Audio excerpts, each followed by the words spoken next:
Today, I'm taking you to a small but beautiful gem in the southwestern corner of Victoria, Australia. Surrounded by local farms and the 27,300 hectare Laurel Grinnell National Park is Nelson. Nelson is approximately 420 kilometres west from Melbourne and 490 kilometres southeast from Adelaide. Nelson is situated not far from the mouth of the Grinnell River, with roughly a population of 190 individuals. The town isn't very big, but what it does have is a very genuine loving community that loves to work together, with Nelson being no exception. The Laurel Grinnell National Park is very impressive, to say the least, and offers a variety of activities for visitors and locals around the area.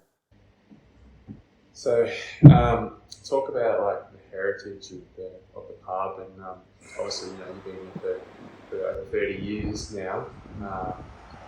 What sort of background when you first moved here? Right. Well, I have. I've been here a long time. The pub itself was built as a house, a farmhouse, by the Leake family, and they were here around the same time as the Henties forged the Western District. And it was a farm called Montebyong Station, which is named after a lake out the road. They owned it for a fair few years, and then they sold it to the person that ran the pump, which was going across the river, transferring stock and whatever, cattle across the river. Andrew Brown bought that, and then he ran it, I believe, as a guest house that might have had refreshments available, and then it was first licensed in 1883, and it's continued through. Many owners in that time, and then I bought it in 1990 off of Lockie McPherson, who'd been here for 30 years as well. So there hasn't been too many publicans over the last 60 odd years. Quite history, yeah. Which is pretty cool. And I ran it for 23 years and leased it out. And the leasees did 6 years and vacated the building basically. So came back in, took a few months to get it tidied up, and we got it going again. And, so we've been back since 2019, October. Yeah, and then obviously like 9 years ago now, VicBream came over first year, and then started running there at Nelson as part of the competition. Oh, yeah. Which would have brought a lot of tourism into. Yeah, absolutely. Yeah, that's been great for the town. I know it sort of was preceded by the Australian Brim tournaments, and then Billy come along with the Victorian sort of a league. And the ABT don't come here anymore, but Billy's been a big supporter of the town. He brings all the boys in and they fish and a few beers. And, a few late nights as well in between that. There's been a few characters over the years, but anyway, it's been, and they're all great fellows, it's been quite marvellous, and obviously they all stay somewhere, kiosk. Some start the caravan park, so the $1 spin-off per person that comes here, petrol station to leave, fuel. Everyone kind of benefits. And brings a lot more into the town and fuels it. It spreads it. This weekend there was another 100 people here having a good time fishing and supporting all the local businesses. It's been fantastic. Yeah, it's really great to hear, especially from locals, about how it's great to hear from their personal view of how people coming in and how it affects and how they view. It's really great. Yeah. And there's the other flip side to it too, like the pre-fishing. The guys, we've had people here for the last 6 weeks, sneaking in, having a bit of a pre-fish before the pop. And also the promotion that people now know where Nelson is. A lot more people know where Nelson is and how fantastic the Grinnell River is. So the overrun of promoting it, it's just been a free bonus the whole time. Yeah, it's great. Yeah, and then obviously the fans and running their fair and all up the river, brings some tourism for them. We've got the cyclists at the moment. So I came off that this morning. They're taking those all the way up to the Australian border. So I'm assuming they benefit as well. That was, I don't know how many of them there was. There seemed a lot. 45 today. Okay, let's pop up. 45 people having a coffee or whatever, coming into the pub and having a beer. It's awesome. Yeah. Yeah, that's fantastic. There are so many aspects to tourism, between visitors, fishing, bushwalking, walkers, just doing day walks. Because you've got a massive walking track all the Yeah. way through up to South Australia. Yeah, you can pretty much walk from Portland through to Nelson inland and then back to Portland along the coast, the Great Southwest Walk, which gets a lot of use. Yeah, it's massive, and I did a little bit yesterday, and it's crazy. You Yeah. got all the wildlife as well. You get the emus and kangaroos, and it's really beautiful. We've had a whole run of lately of people who just like specifically birds or specifically wildflowers. So the orchids have been lots of those are too. So there's always someone taking me around the place. It's good. Yeah. Well, thank you, Neil. Thanks for having the time to chat and hear about all the heritage. Appreciate it. Yeah, no problem. And thank you for supporting the town and a little old Nelson Hotel. Yeah, thank you. Good. The Grinnell River's journey is quite interesting, as it starts in Gayaweed, the Glampians National Park. As the Grinnell River makes its way down to the sea, it flows into the largest water reservoir in Victoria, this being Rocklands Reservoir. Rocklands Reservoir was constructed in 1945. There are around 450 men engaged on the scheme and living in the temporary township nearby. In 1953, Rocklands Dam was officially opened. Today, the reservoir is now a whopping 67.5 square kilometres, stretching across some of the most spectacular landscape you'll see in the area.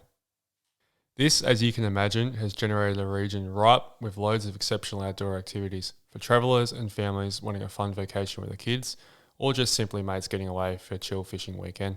From there, the Grinnell River leaves Rocklands Reservoir, it continues to flow north, then west, then south, for over 350 kilometres through the Lower Grinnell National Park, and then eventually reaching Nelson, where the river makes its way out to sea.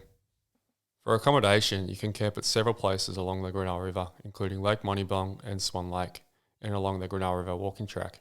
There are 8 special canoe camps along the river, definitely worth checking it out if you're into the outdoors, such as camping and hiking. Out of 9 campgrounds, Pritchard's has to be one of the best, as it has over 20 campsites scattered along the river. While many are suitable for caravans, some others are for just walking camping only. It's an easy drive to Pritchard's, as the road there is rated a 2-wheel drive, giving access to everyone that doesn't own a 4-wheel drive vehicle.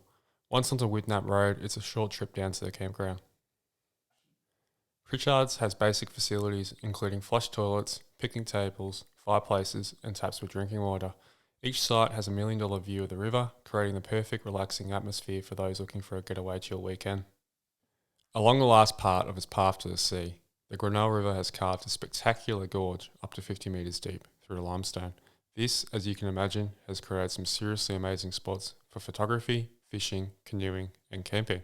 If you don't have a canoe or kayak, don't worry, as there are options to see the Grinnell River, one being through the Nelson Endeavour, that is operated by a beautiful local family in Nelson that runs weekly river cruises all the way up to the South Australian town of Donovans, which there turns around and makes its way back down to Nelson. The full journey takes roughly around an hour and 45 minutes. Money worth spending though, as the scenery is just breathtaking. And there's also the fact of supporting one of Nelson's great small local businesses so they can keep doing what they're doing in the future. Just something about that makes it a whole lot more enjoyable. The captain also has a wealth of knowledge and is always pointing out landmarks and talking about the area, creating the perfect environment for the guests that enjoy coffees and snacks that can be attained while on the cruise. Thank you very much for coming aboard. Hopefully the southeast has been not too bad to you with the weather. It also seasons in rain, you see here. We're really going to take the other boat, let it rain, even the bigger, so we'll do. See what we have to do. My name is Harvey McBain. I'll be your captain this morning, a little bit this afternoon. I won't leave you. Downstairs, your hostesses, mother and daughter team, the admirals of the fleet. I'm the captain, but they're the admirals, my wife, Heather, and also Sally Ann aboard. We do have a little bar aboard should you require something a bit extra to make it see the girls at the plenty. There's also a toilet aboard and out the back door to the right, and it's the last door before the side of the vessel. Exits to the boat, I'm sure you've found them, the front sliding door and also the rear green door as well. You're on the Glenelg River. It rises in the northwest corner of the Grampians Mountains. It flows 440 kilometres through western Victoria and a bit of South Australia, which we're going to show you today. The average depth of the river is between 25 to 30 feet, about 7 to 9 metres. It is currently under the third bridge that we've had across the Glenroe River since 1893.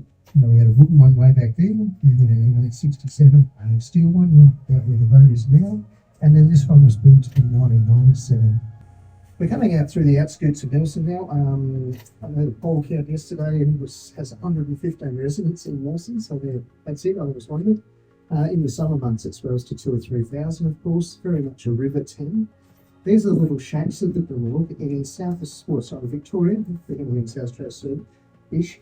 In Victoria, these ones, there's a rule which came about, or two rules which came in about 30 years ago, which you had to adhere to, otherwise they were going to be removed. One is that the shacks are locked, but the lands have to remain accessible.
Yeah, we've been here for 40 years, and we planted all the trees that are around, with the exception of maybe 3 or 4.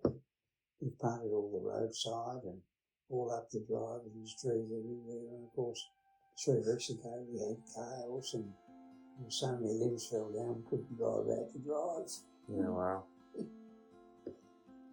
So, yeah, over those 40 years, when we first came here, we leased a farm to a friend of ours at Conalong, and there was about 30 or 40 head of cattle on the property. Then we decided, when we got out of fishing, that we would have some sheep, and we had up to 300. And then somewhere along the way, we decided to keep one of my fishing boats, and we brought it to Nelson. And we took it to Port Fairy first and had it fitted out as a cruising boat. It was a lovely old boat, 41 foot, built by Pompey's at Mordialloc in 1958. And we cruised on the river in that for about 12 years. And then we eventually bought another boat that had been here previous to that. So we had 2 boats. And then after a while, we decided we wanted a boat with an upper deck. So we bought a 48-footer from Lake Burley Griffin and had it transported down here to Nelson. And we've still got that. I've still got my old Pompey's Pride, but we don't cruise her anymore. We just cruise the Nelson Explorer and the Nelson Endeavour. Yeah, because she's right down the boat ramp at the moment. Yeah, which anyone who drives past, they can go down and go have a look at. Yeah. But that's about it, I suppose. We restored an old barn that was on here.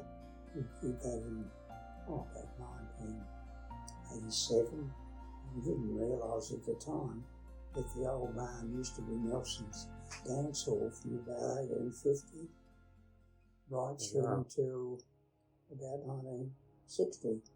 Yeah, so it was operating for a while, yeah. Yeah, it was made out of wood and it eventually fell down. So when I found out the history of it, some friends got together and we restored it, and we used to have dances in it, and we had a great time for about 15 years, from about 1990 right through until 2000, a bit after.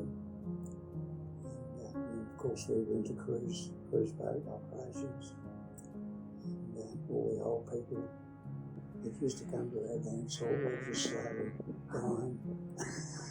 So that ended about 2004.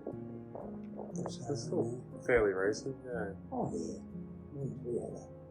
we had a great time. We used to have button recordings, concertinas, violins. We had a piano in there. We used to have about 45 people, and they just loved it. They really did. So now we're getting old. We're finally looking after these trees and cutting thistles and repairing fences. It's a bit much for us, but we're still managing, yeah. We're still coping. Even today, when I came and saw you down there collecting sticks and cleaning up. Oh. Right. Children this week because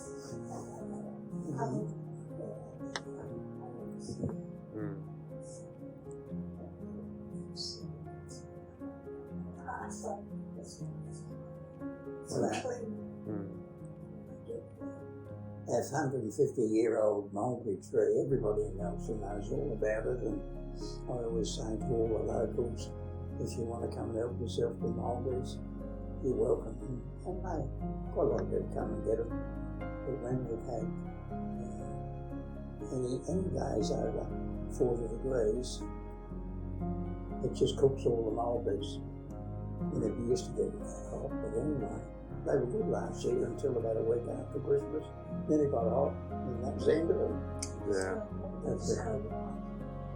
Yeah, they turn white, cooks them. Anyway, thank you so much, Don, for taking time to speak about history and about your land, and add a little bit more in there as well. So thank you so much again.